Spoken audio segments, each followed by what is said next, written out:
नमस्कार, मैं हूं प्रवीण। इंडिया टाइम 24 न्यूज में आपका स्वागत है। राजधानी दिल्ली के सागरपुर में रहने वाले एक परिवार का आरोप है कि उनकी 13 साल की लड़की जिहादी मानसिकता का शिकार हुई है। नेपाल मूल का यह परिवार कई दशकों से भारत में रह रहा है। परिवार का मुखिया भारतीय सेना में रहकर देश की सेवा कर चुका है। इस परिवार का आरोप है कि उनकी 13 साल की नाबालिग लड़की को 21 साल का मोहम्मद जिशान अपने साथ बहला फुसला कर ले गया।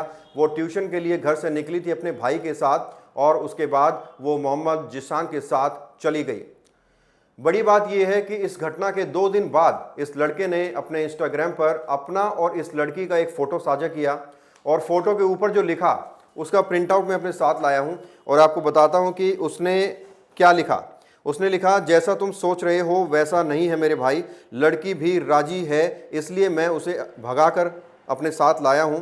मैं अल्लाह की कसम खाता हूं, इसे कभी नहीं छोड़ूंगा और ना ही कभी किसी चीज़ की कमी महसूस होने दूंगा। तो ये इस लड़के ने इस घटना के 2 दिन बाद अपनी सोशल मीडिया पर पोस्ट किया। इस परिवार का कहना है कि उनकी बेटी का ब्रेन वॉश किया गया है और वो जिहादी मानसिकता का शिकार हुई है। सर, मेरा लड़की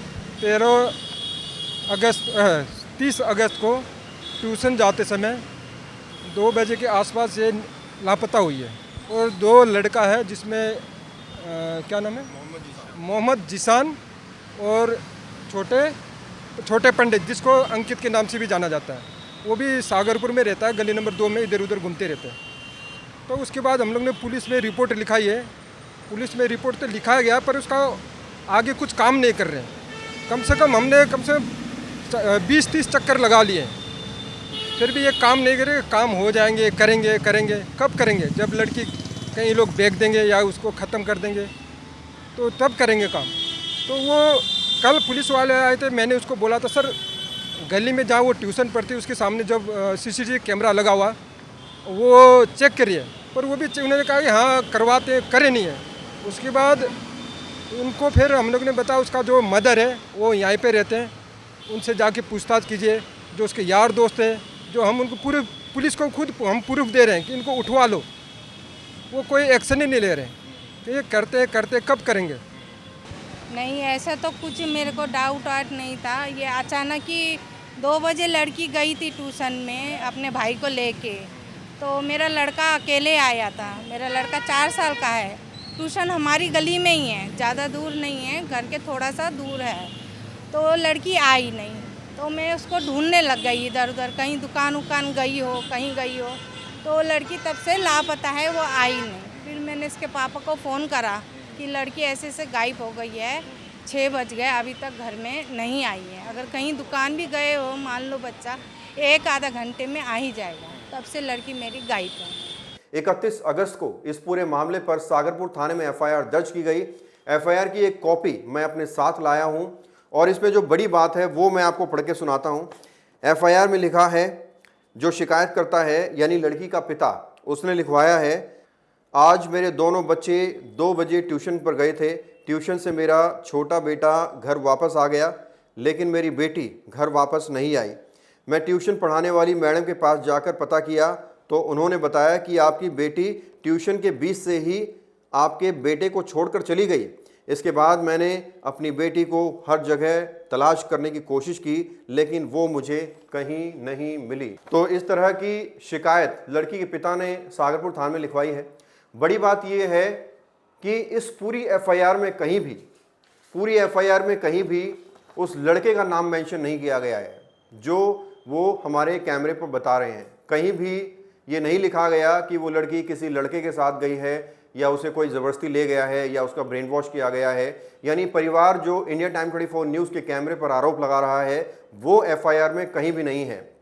अब इसमें 2 बातें हो सकती हैं, या तो ये कि उस वक्त जब कंप्लेंट थाने में लिखाई गई तो लड़की के परिवार ने ऐसा पुलिस वालों को कुछ बताया ना हो, या फिर दूसरी बात ये हो सकती है कि ये सब कुछ बताया गया हो लेकिन पुलिस ने वो सब कुछ FIR में मेंशन ना किया गया हो। सत्य क्या है इस पर इंडिया टाइम 24 न्यूज़ कोई टिप्पणी नहीं करना चाहता। इस लड़की के परिवार वाले जो सर्कमस्टांसेस बता रहे हैं, जो सिचुएशन बता रहे हैं, इसे देखकर ये मामला लव जिहाद का लगता है। RSS से जुड़े कुछ लोग इस परिवार का साथ दे रहे हैं। हमारे कैमरे पर इन लोगों ने क्या कुछ कहा, जरा सुनिए। कि ये जो एक लव जिहाद का जो मामला है, इस लव जिहाद के मामले के ऊपर न जाने हमारे भारत के अंदर कितने ही केस हुए हैं।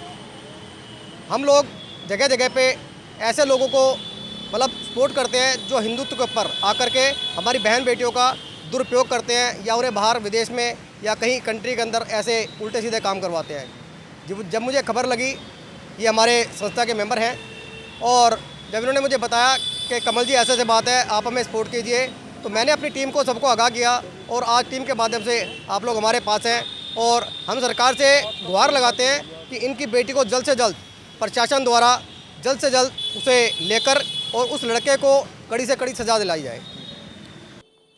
हम उम्मीद करते हैं कि रिपोर्ट देखने के बाद पुलिस प्रशासन इस पूरे मामले को और ज़्यादा गंभीरता से लेगा और जल्द से जल्द उस 13 साल की नाबालिग को उसके परिवार से मिलाया जाएगा। लव जिहाद के मामलों को कम करने के लिए उत्तर प्रदेश की योगी सरकार ने कई बड़े फैसले लिए हैं। उत्तर प्रदेश में लव जिहाद से जुड़े मामलों पर कानून को और ज़्यादा सख्त बनाया गया है, जिसमें लव जिहाद सिद्ध होने पर उम्र कैद तक की सजा है। इसमें कई अपराधों की सजा दोगुनी कर दी गई है, तो वहीं कई और नए अपराध इसमें जोड़े गए हैं। दरअसल केंद्र सरकार द्वारा ये पहले ही साफ किया जा चुका है कि धर्म परिवर्तन से जुड़े मामले राज्य सरकार के अधीन आते हैं और राज्य सरकार को इस पर कानून बनाने और फैसला लेने का हक है। इसलिए उत्तर प्रदेश में धर्म परिवर्तन में फंडिंग को भी कानून के दायरे में लाया गया है।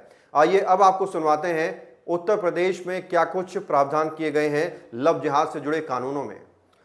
पहला प्रावधान ये है, नए कानून में दोषी पाए जाने पर 20 साल की उम्र कैद या आजीवन कारावास का प्रावधान है। अब कोई भी व्यक्ति धर्मांतरण के मामले में एफआईआर दर्ज करा सकेगा।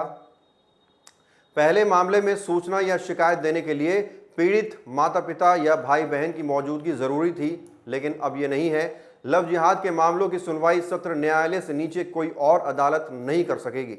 लव जिहाद के मामले में सरकारी वकील को मौका दिए बिना जमानत याचिका पर विचार नहीं किया जाएगा। इसमें सभी अपराधों को गैर जमानती बनाया गया है। दुनिया में ऐसे कई देश हैं जो कभी हिंदू राष्ट्र हुआ करते थे, लेकिन अब ये इस्लामिक राष्ट्र बन चुके हैं। भारत और नेपाल दो ऐसे राष्ट्र हैं, दो ऐसे देश आज भी हैं जहां हिंदुओं की आबादी ज़्यादा है, यानी हिंदू मेजॉरिटी में है और मुस्लिम आबादी माइनॉरिटी में है। लेकिन जिहादी मानसिकता रखने वाले लोगों की नज़र अब इन देशों पर भी हैं, इन देशों की लड़कियों पर है। इसलिए आज हम आपको और ज़्यादा अलर्ट करने के लिए इस तरह की खबर बनाकर सामने लाए हैं। उम्मीद करते हैं कि ये खबर आपके काम आएगी और आपको इससे जागरूकता मिलेगी, आप इससे जागरूक होंगे। बहरहाल खबर में इतना ही। देश और दुनिया की बाकी खबरों के लिए आप बने रहिए हमारे साथ और देखते रहिए इंडिया टाइम 24 न्यूज़।